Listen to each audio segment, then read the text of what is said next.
Here's a guy who has 3 questions for atheists.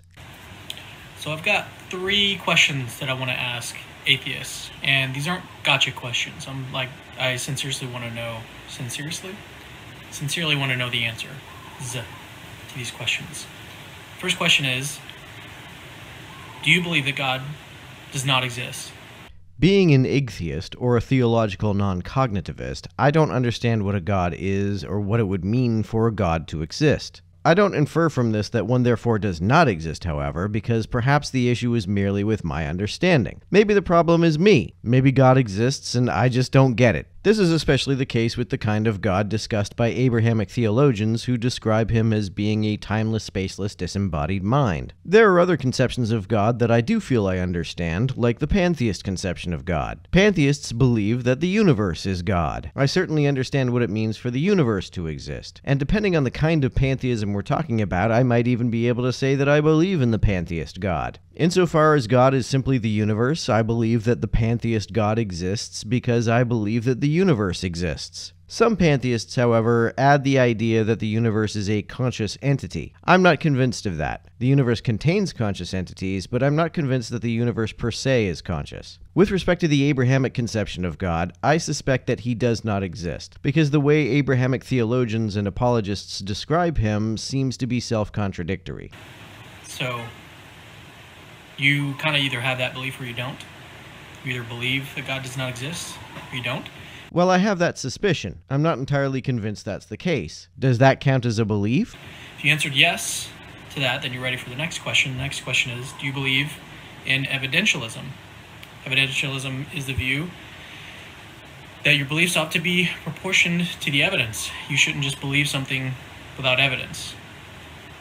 I'm not fond of prescriptive epistemic views. They assume doxastic voluntarism. To say that you ought or ought not believe something implies that one has control over one's beliefs. I think either believing something that one does not find naturally convincing or abstaining from believing something that one does find naturally convincing is difficult at best. One can't just instantly will oneself to adopt or abandon a belief. At least I can't. I think that in order to get oneself to believe in something that one cannot find naturally convincing, one has to build an echo chamber around oneself that only reinforces the desired belief, and one has to shelter oneself from contrary evidence. Even if I did that, I doubt I could get myself to believe in just any assertion. Since that's the case, I wouldn't tell anyone that they ought or ought not believe in something that they find naturally convincing or naturally unconvincing. However, I generally find assertions with evidence naturally more convincing than assertions without evidence, and I naturally only find extraordinary claims to be naturally convincing if they have extraordinary evidence. This isn't the case because I think that it ought to be the case. I just intuitively don't find claims convincing without proportional evidence. Those are the first 2 questions. You answered yes to both of those. If you have the belief that God does not exist, and you also believe in evidentialism, you're ready for the third question. And the third question is, what is your evidence that justifies your belief that God does not exist? Well, the evidence that motivates my suspicion that God does not exist, if we're talking about the Abrahamic God, whom apologists and theologians describe as being a spaceless, timeless, disembodied mind, is that to say that such a notion exists is a contradiction. It seems to me that to say that something exists is to say that it has location in space-time. To say that something exists in no place and at no time seems to me to be synonymous with saying that it does not exist at all. I get this concept from Descartes' definition of matter. He said that matter is that which has extension in space. However, I apply this idea not just to matter, but also to entities per se, and I replace extension with location because black holes don't seem to have any volume, but they do clearly have location. That's why it is coherent to say that there is a black hole at the center of the galaxy. The reason why I only suspect that such a God does not exist is because there might be some conception of existence that is different from the one I specified that would make such a being coherent. Perhaps I just haven't heard of any such definition of existence. The fact that I don't know what it means for something to occupy reality without occupying space-time doesn't mean that it isn't coherent. However, I suspect that it is not coherent and will continue to have such a suspicion until I hear a definition of existence that I understand and that allows for the existence of the Abrahamic God. Someone once told me that to exist means to be a member of a set, like a mathematical set. But that doesn't make sense because one can coherently speak of a set of fictional characters, and fictional characters, by definition, do not exist. So that definition doesn't work. So what definition would? What does it mean to say that something exists if it doesn't exist in any place or at any time? Sometimes apologists will assert that God exists both in space-time but also beyond it. That also makes no discernible sense because beyond is a spatial orientation. Saying that something is beyond space-time is like saying that something is north of the North Pole. Here's another guy with some questions for atheists. Best questions to ask an atheist? What do you mean by atheism? Well, I consider many distinct definitions of atheism to be legitimate. When I say that I'm an atheist, I can mean that I'm not convinced that any God exists, which is one legitimate definition, or I could say that I suspect that a God does not exist, which is a more academic definition. When did you become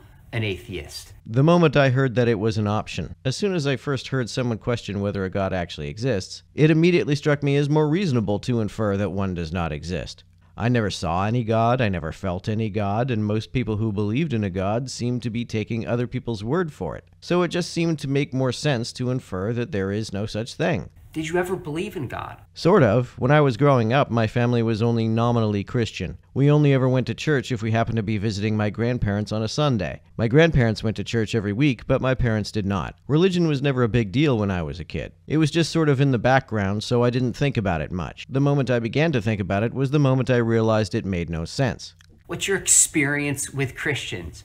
I don't have much personal experience with Christians. The Christians with whom I interact in person, as opposed to online, don't talk about their religion much. They keep it largely to themselves. What, if anything, might cause you to reconsider your beliefs? A coherent definition of God and evidence of that coherently defined God's existence. Those are the kinds of questions I like to begin with. Now, eventually, I want to get to the big question. Why is there something rather than nothing? That question really only makes sense if you assume that nothing is the default state of reality and that existence needs to be explained. I think this is a baseless assumption. Also, I've found that Christians balk if you ask them why there is a God instead of nothing. They usually insist that God can exist without needing anything to cause him to exist, and they make special pleading arguments to insist that God is the only entity for which this is true. I don't think you need to explain the existence of something that has never not existed. If something at one time did not exist and then later did exist, it would make sense to ask what caused that change. There was obviously never a time when the space-time continuum didn't exist, however, so with respect to space-time, no such change from non-existence to existence ever took place, so no such change needs to be explained. Where did life come from? It came from the chemicals that make it up. The origin of consciousness. Consciousness is a process carried out by the brain. Objective moral values and duties. I don't understand what it would mean for a value or duty to be objective. Something has value only insofar as it is valued. Values are therefore contingent upon the act of valuing rather than being objective. In fact, even if there is a God who dictates moral values and duties, I don't see how they would be objective, because there is no objective, non-circular reason why we ought to do what God dictates. And who is Jesus? Jesus was a first-century Jew who thought it was his job to overthrow the Roman occupation of Judea and establish a Jewish theocracy. It turns out that it wasn't, so after he died, his followers drastically reinterpreted his identity as being part of God himself, and his job as helping people get into heaven when they die. But to me, those questions are often downstream from first getting to know the person and hearing their story. I suspect that the reason this dude wants to hear about how someone became an atheist and their experiences with Christians is because he wants to frame their atheism as a bitter reaction to mistreatment rather than a carefully considered position. I think it was Eric Hovind who said that to be an effective apologist, you need to catapult over the intellect, or some words to that effect. By this, I think he meant that you need to circumvent people's rational faculties and appeal to their emotions. This seems like a tacit admission that apologists can't accomplish much with reasoned arguments or appeals to evidence. They need to hear an atheist's story so they can use that to emotionally manipulate you. That's why they want to know what your experiences with Christians have been like. They want to explain your atheism as an emotional reaction to some of the nastier theists you may have encountered. Fortunately, my experience with Christians offline has been quite different from my experience with the ones who go online to proselytize. That's why it's best not to judge a group of people by the members of that group whom you encounter on the internet.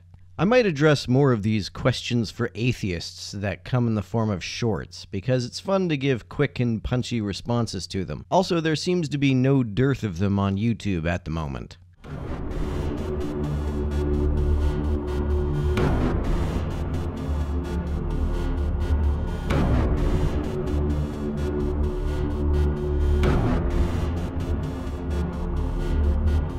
everyone who helps me out on Patreon, you're a big help. Thanks so much.